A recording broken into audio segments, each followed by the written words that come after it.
but you're given some sort of message. But that's the story that's contained in this episode. This is actually an episode of my birthday episode from last year, where I really had to frame the show right. The first two stories were funny, they were kind of uplifting. To me, the Angel story is terrifying and disturbing. But what's funny is, I think if someone else had told this story to me, and I think for you hearing it, it sounds nice. It sounds maybe life-affirming that there are forces of good out there as well, and they're interacting with us. We hear so often about demons, demonic possession, things like that. And when we have people experiencing angels, it feels like the game board is a little more level. There's also some weird reality-altering things in the story as well, which you'll discover when we talk about the movie VHS. The whole story is just bizarre, and the after effects of the story never really went away. Was this a hallucination? Was this a waking dream? Was this a sign of greater things to come? Who knows? But whatever the answer, I hope that you enjoy this very personal episode of mine, The Angel. A woman realizes her 9-year-old son is missing, and her worst nightmare begins. A Russian man gets a mysterious message on his iPhone, causing him to change his life forever. And then, I'm going to tell you a personal story. Something that happened to me on my birthday 7 years ago. It changed me profoundly. It filled me with a sense of permanent fear. It was the night I met an angel. Today on Dead Rabbit Radio.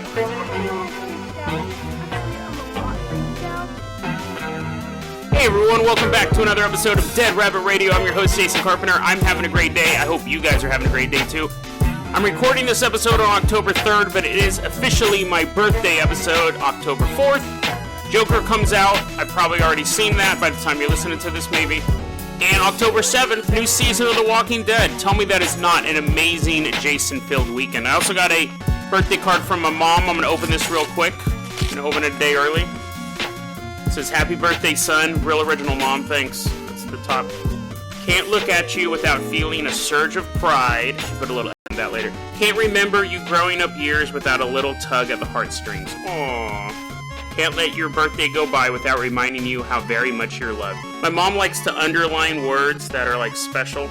And then, "I love you, son, very much. Praying God's best for you. Love always, Mom. Happy birthday. Enjoy your special day."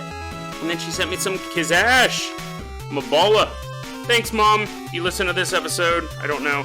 She listened to the military episode, the military special, and she said, "Yeah, it was really interesting. It was really funny, but I didn't like that comment you made about the Joker doing something in a cake."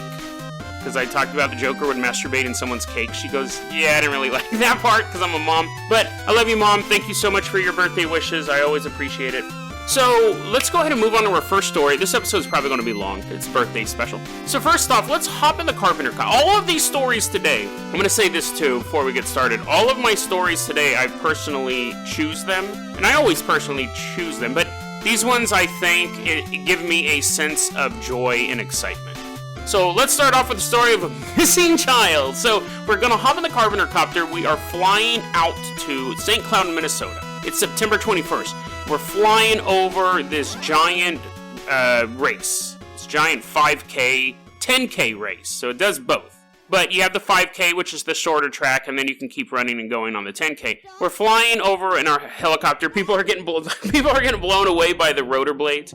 Last night I had a dream there was a horrible plane crash. And I found a foot from the wreckage. And then I found a computer that could convince you to kill yourself. It was really weird. The computer would communicate with you by playing songs, kind of like Bumblebee, but you could just look at the track file for the song, like Blame It on the Rain, and you'd be like, well, the weather's not that bad. It was weird, and we were trying to hide the computer from the government, because if the government got it, you make people kill themselves with it? I don't remember. But anyways, if there's a plane crash soon, stay away from computers. We're flying over the 5K. And we're watching this thing. Now, there's this little boy. It's creepy that we're watching this dude. Let's land. We land and we get out. We're standing in the crowd. There's this 9-year-old kid named Cade Lovell. And he's runs all the time. He runs home, he runs to school, he runs around the house. He just runs. He's a runner, right? And so he's like, Mommy, I want to do the 5K. And she's like, yeah, sure. Last year you actually won the 5K, remember? And he's like, yippee! So he's this little jock kid, right? And so he wants to run the 5K, and the mom's totally fine with it. But you got like thousands, or it's St. Cloud, Minnesota. You got hundreds of people here, right? And the 5K starts, and Cade Lovell takes off running with all the other competitors. And the mom's waiting at the finish line for him. She's like, has his orange Tang and a camera, or a cell phone instead, because it's the year 2019. And she sees a bunch of slow kids. Now, comparatively slow kids, but she's seen a bunch of kids come, and she's like, that's weird. Where's Cade? He's like the fastest of all these guys. And it wasn't just kids running the 5K. She's seen elderly people cross the finish line before her son. So she starts to get worried, like any mom would. She's like, bear attack? Wasp attack? What happened to this kid? Or more likely, he just fell and scraped his knee. Or more sinisterly, that somebody took him. So she begins trying to ask people, hey, have you seen Cade? Have you seen my son? Have you seen like a 9-year-old boy running around? Nobody has seen the kid. She basically starts running through the crowd. She grabs a runner's number and puts it on her chest, starts running the 5K. She's like, Cade! And eventually the race officials begin putting out the word, hey, we're missing a 9-year-old kid. So everyone's looking for this kid. And that's when it gets back to the mom. We think we just saw your kid, but he's in the 10K. Mom's like, what? He's only supposed to run the 5K. And so she goes to the 10K finish line. She figures there must have been some sort of mistake. She goes to the 10K finish line, and she sees her son running all by himself, and she's like, aw, poor Cade. Like, he totally would have won that 5K, but look, he got blown away by all those adults. He's all running all by himself. Super sweaty, dude. He's hella panicked. Crosses the finish line, and the judges are like, congratulations to Cade, winner of the 10K. He actually was a minute ahead of every other runner in the 10K. And so what happened? The mom finally was asked him, hey, what happened to you? Like, how'd you start running the 10K? I was super worried. And he's like, yeah, I was worried too. What happened was I was coming up to the corner where you're supposed to get away from, so that starts off the same, but at a certain corner it becomes a 5K, and if you keep going straight, it becomes the 10K. And as I was running, some woman kept going, keep going, keep going, keep going. And she was pointing ahead, and she was like she was like an official volunteer. She had on like the neon yellow shirt that they give out. She's pointing ahead, keep going, keep going. And he goes, I got confused where I'm supposed to go, so I just kept going. And then I won the 10K. I love that story. I love that stuff. I don't know. I think, first off, I think it's hilarious that a kid can be that easily confused and then smoke everyone. Oh, and the reason why he beat all the adults, I also thought this detail was hilarious. The reason why he was running so fast, because he was scared. He was scared because he didn't know where he was supposed to be, and he knew and he said this in a couple interviews, my mom gets really mad when she gets scared. And I figured if I'm scared, my mom must be terrified. So if I don't get back real quick, my mom's just going to get madder and madder and madder. So he just starts smoking these adults, dude. Running as fast as he can. He ended up, his time was 48 minutes, 17 seconds. And he's just like straight up Terminator running after a truck full of Sarah Connors. And he gets to the finish line, and she gives him a big old hug. And then he went home and took a bath. I don't know why they included that in the article. And sat on the couch or something like that. And then he started running with his friends. So that's the story of Cade Lovell. I love that story. I thought it was hilarious. This next story is another story I just came across. It's the story of a man receiving a true story of a man receiving a mysterious message on his iPhone. This story is currently being litigated in court. Well, it's currently about to be heard by the court. Let's hop back in. Let's hop in the Dead Rabbit Dirigible for this time. So we're going to take a slow, leisurely journey over to Russia. Mother Russia. And there we meet a man named D. Razmylov. We'll just call him D for short. And that's actually all I have is just an initial. He's currently suing Apple. He walks in the courtroom. Dun dun dun dun dun dun dun dun dun.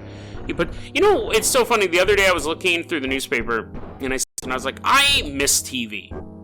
Like, I miss actually like turning on a TV and having it play shows and advertisements. It's really weird. I have a sense of, because I don't watch my TV, the reception out here sucks even for an antenna, and I'm not going to pay for cable. But I remember just so much of my childhood and adulthood, really, just getting home from work, turning on the TV, and just having it play and watching shows. Like, even shows like Two Broke Girls or just, like, garbage sitcoms. I miss that stuff. It's super bizarre, because nowadays I'll just be like, oh, I want to watch a horror movie. I'll just, like, find something online, or I'll watch it on Netflix or something like that. Like, before you would just turn on the TV, and then you'd, like, be reading a book, and you'd look up, and you're like, whoa, Fallen's playing, starring Denzel Washington. Like, this is dope. And then you'll watch it for about an hour and a half, and then you'll go back to read it. But yeah, I miss that. It's a weird nostalgic thing. Anyways, so that was the People's Court song. That's why I got into that one. The D walks into a court in Russia, and he goes and he says, Your Honor, here's my case I want to present to you guys. And the judge puts on his little reading glasses, picks up the paperwork, and he looks at it, and he goes, Is this serious? Like, is this true? This is a joke, right? And D's like, nope. No, it is not, sir. So what happened was D bought an Apple iPhone. And that was his first mistake. His second mistake was he downloaded a cryptocurrency app. So he downloads an app onto his phone that was approved by the Apple Store, by the iOS Store, whatever it's called. And he's using the cryptocurrency app, and he gets a message. And it says that he's received, this is 100% true. I was looking for it, I'm like, is this from Pravda or something? No, there's a court filing on it. This guy gets a app, and he gets a message on the app sending him 69 gay coins. That's the actual terminology. It's not that they were coins that happen to be gay. It was like, you have BitBucks, or what's the real one that people always freak out because it's not worth anything anymore? What's that thing? The stuff, it's invented by the Japanese guy who doesn't exist. Everyone always talks about it. It's a leading Bitcoin. So anyways, he gets these gay coins. Just one word, gay coins, right? And there's an English message included with the 69 gay coins that he got. And it says, do not judge, do not try. I have no idea what that could mean. Honestly, I've tried thinking about it. And this is plausible the way he came up with it. But he saw that as meaning, don't knock until you try it. So, like, don't judge it until you try it. Just the terminology is so weird. Do not judge, comma, do not try. So apparently Yoda is sending out gay coins from a gay bar in Dagobah. So anyways, Yoda's sending that out. D gets this message, don't knock until you try it. So this is what, imagine you get that message. If you got this stuff, if you got 69 gay coins from an anonymous user, hey, and all they said was don't knock until you try it, what would you do? I would go, these coins, my first assumption would be, these coins must be for some other sort of app saying, hey, don't hate the game until you try it. Try out Gay Quest. Put in a gay coin and you get like an extra man on Gay Quest or something like that. I would assume it was something like that. D here said, I thought, this is an actual quote, I thought, indeed, how can I judge something without trying it? And decided to try same-sex relationships. So this guy is suing Apple because he says that Apple made him gay. Here's another quote from him. I can say after the passage of 2 months that I'm mired in intimacy with a member of my own sex and can't get out. I have a steady boyfriend, and I don't know how to explain it to my parents. After receiving the aforementioned message, my life has changed for the worse and will never be normal again. So, he gets this message, he gets 69 gay coins and a message saying, don't knock until you try it. He goes, yeah, sure, why not? He goes out and starts blowing dudes. What? That's such a huge leap of logic. Then, we fast forward 2 months. He apparently likes it, does it for 2 months, has a boyfriend, which is very, very quick time to settle down, dude. You gotta play the field for a bit. Gets a message, 2 months later, he has a boyfriend he can't break up with. He can't break up with this dude. He's keeping this lifestyle from his parents. I'm assuming he's keeping his boyfriend in the dark about this lawsuit. And then he goes, my life is totally screwed up. I will never be normal again. And I can almost guarantee after he filed his paperwork with the court, he went back home to his boyfriend. So he's making choices to stay with this guy, and I wonder if he still has 69 gay coins in his account.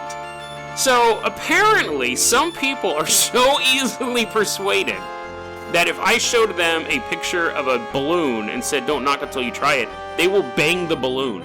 And of course, it's easy to say this guy was probably gay or had gay leanings before he got the app. But who knows? I think I could see someone going, yeah, you're right, don't knock until you try it, and then going out for a weekend and banging a couple dudes and being